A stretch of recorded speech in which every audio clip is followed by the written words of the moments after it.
السلام علیکم دوستو، وائس ہب چینل میں خوش آمدید۔ امید ہے کہ آپ سب خیریت سے ہوں گے۔ آج ہماری سیریز محمد عربی صلی اللہ علیہ وآلہ وسلم کے چیپٹر نمبر 1 کا ایپیسوڈ نمبر 5 ہے، جس میں ہم آپ صلی اللہ علیہ وآلہ وسلم کے والد کے بارے میں پڑھیں گے۔ تو چلیے شروع کرتے ہیں۔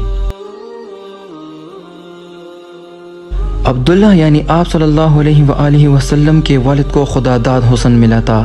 اٹھتی ہوئی جوانی تھی جو حسن کو دوبالا کر رہی تھی۔ چہرہ کیا تھا، چاند کا ٹکڑا تھا۔ ہر دیکھنے والے کی آنکھ ان پر فدا تھی اور بہت سی عورتیں ان سے شادی کی آرزو مند تھی۔ نظر والا واقعہ ہوا تو گھر گھر اس کا چرچا ہو گیا۔ ان سے ان کی عظمت اور بڑھ گئی اور سب دل و جان سے انہیں چاہنے لگے۔ چنانچہ بہت سی عورتوں نے نکاح کی خواہش کی اور کوشش بھی کی، لیکن یہ شرف سب کو کیسے ملتا کہ وہ ایک ہی کی قسمت میں تھا۔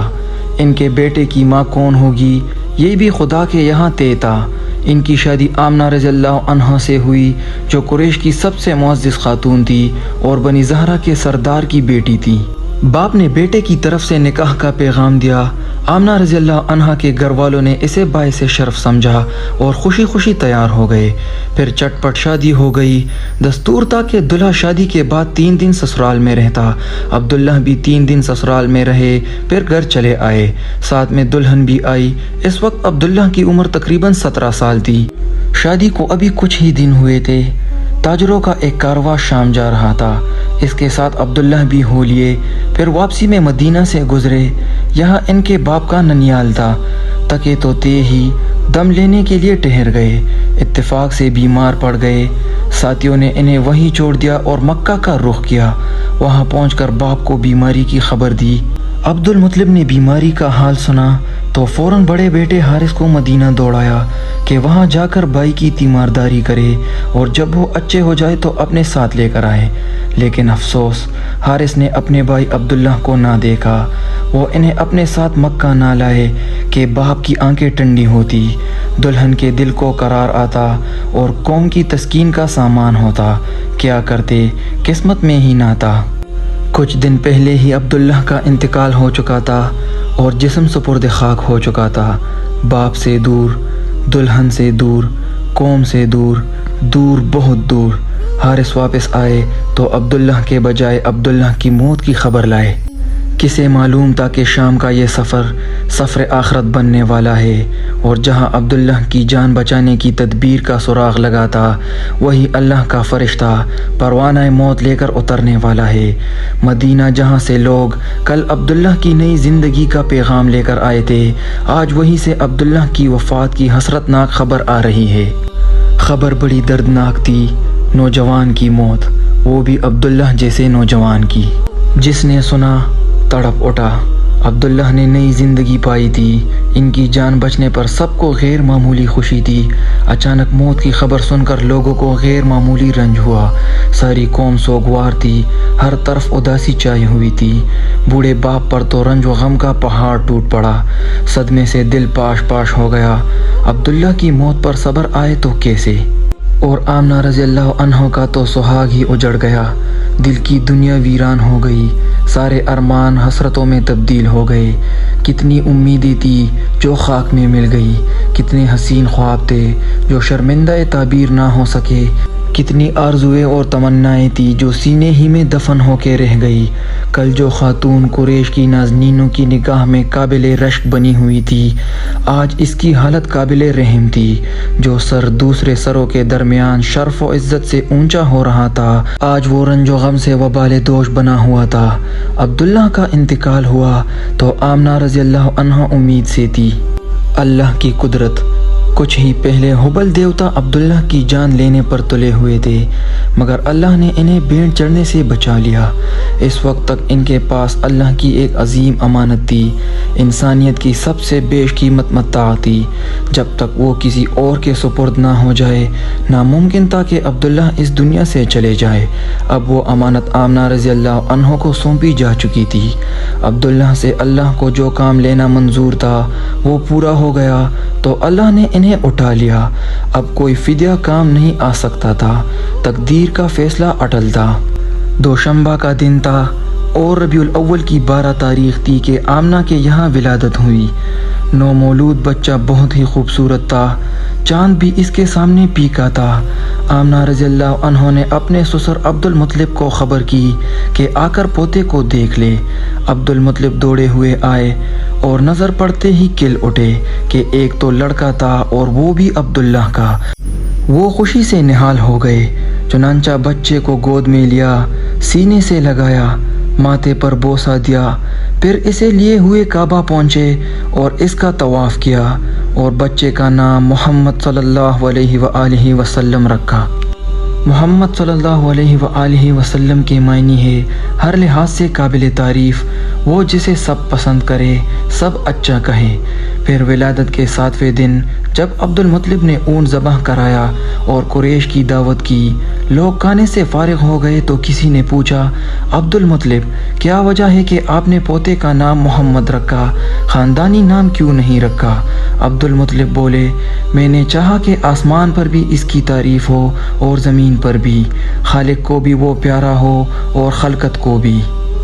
قریش میں اونچے گھرانوں کی عورتیں اپنے بچوں کو دودھ خود نہیں پلاتی تھیں، دیہاتوں سے دائیوں کی ٹولیاں آتی، وہ بچوں کو اپنے یہاں لے جاتی، ان کو دودھ پلاتی، ان کی پرورش وہ پرداخت کرتی، پھر جب وہ بڑے ہو جاتے تو واپس کر جاتی اور دوسرے بچے لے جاتی۔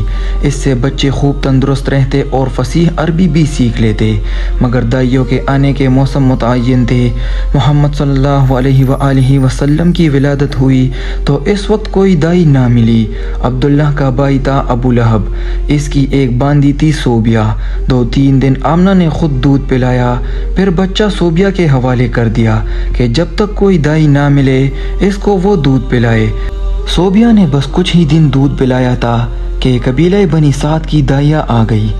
دائیاں بچے تلاش کرنے لگی، وہ گھروں میں جاتی، ماؤں کو اپنی خدمات پیش کرتی، مائیں جس کو پسند کرتی اپنا بچہ اس کے حوالے کر دیتی۔ ساری ماؤں نے دائیاں چن لی اور ساری دائیوں کی گودیں بھر گئی، ہاں صرف ایک دائی رہ گئی۔ اس کو کسی نے نہ پوچھا، اس لیے کہ ذرا کمزور اور لاغر تھی، مفلسی کا بھی شکار تھی۔ یہ تھی ابو ذؤیب کی بیٹی حلیمہ، اور بچہ بھی صرف ایک ہی رہ گیا تھا کہ دائیاں اس سے دور ہی دور رہی اور کوئی اسے لینے کے لیے تیار نہ تھی۔ وہ بچہ تھا عبداللہ کا بیٹا محمد۔ دائیوں نے سنا کہ محمد یتیم ہے، باپ کے سائے سے محروم ہے، اس لیے انہوں نے اس کی طرف توجہ نہ کی۔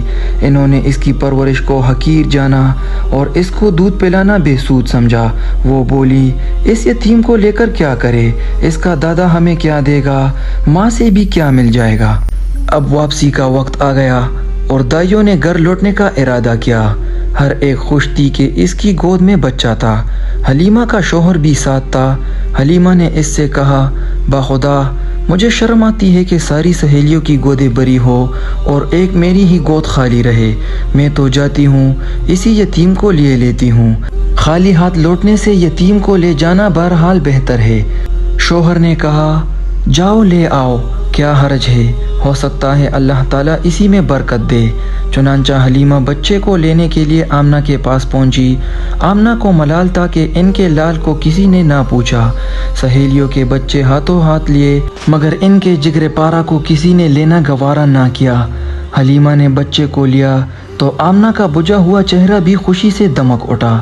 حلیمہ نے محمد صلی اللہ علیہ وآلہ وسلم کو چھاتی سے لگایا اور منہ میں سوکھی پستان دے دی جس میں دودھ برائے نام ہی تھا، لیکن حلیمہ کی حیرت کی انتہا نہ رہی۔ پستان منہ میں دیتے ہی انہیں ایسا معلوم ہوا جیسے دودھ کی سوتیں جاری ہو گئی، یکایک چھاتی بھر گئی، بچہ دودھ پی رہا تھا اور دودھ اس کے منہ سے ٹپکا پڑ رہا تھا۔ محمد صلی اللہ علیہ وآلہ وسلم سیر ہو چکے تو حلیمہ کے بچے نے بھی جی بھر کر پیا، حالانکہ اس سے پہلے تنہا اسی کے لیے دودھ نہ کافی ہوتا تھا، پیتا لیکن کبھی سیر ہونے کی نوبت نہ آتی۔ حلیمہ کی ایک اونٹنی تھی، دہلی پتلی، بالکل مریل۔ بھوک لگی تو شوہر اسے دوہنے اٹھے، آنکھیں پٹی کی پٹی رہ گئی۔ وہ تن جو ہمیشہ سوکھا رہتا آج بالکل بھرا ہوا تھا اور دودھ خود بخود ٹپکا پڑ رہا تھا۔ شوہر نے خود بھی پیا، بیوی کو بھی پلایا، دونوں نے جی بھر کر پیا۔ رات ہوئی تو دونوں نے بچوں کو پہلو میں سلا لیا، پھر خود بھی سو رہے۔ نیند اتنے آرام و چین کی تھی کہ بالکل ہی بے خبر ہو گئے۔ پھر صبح ہوئی تو شوہر بولا، حلیمہ کیا خیال ہے؟ باخدا بہت مبارک بچہ پا گئی تم۔ حلیمہ بولی، باخدا میرا بھی یہی خیال ہے۔ پھر دائیوں کا قافلہ گھروں کو لوٹا۔ حلیمہ کی گدیا آگے آگے تھی اور مستانہ وار بڑھ رہی تھی۔ سہیلیوں نے یہ دیکھا تو آواز دی، واہ ری، ابو ذئیب کی بیٹی، ذرا ٹھہرو نا، ہمیں بھی تو آ لینے دو۔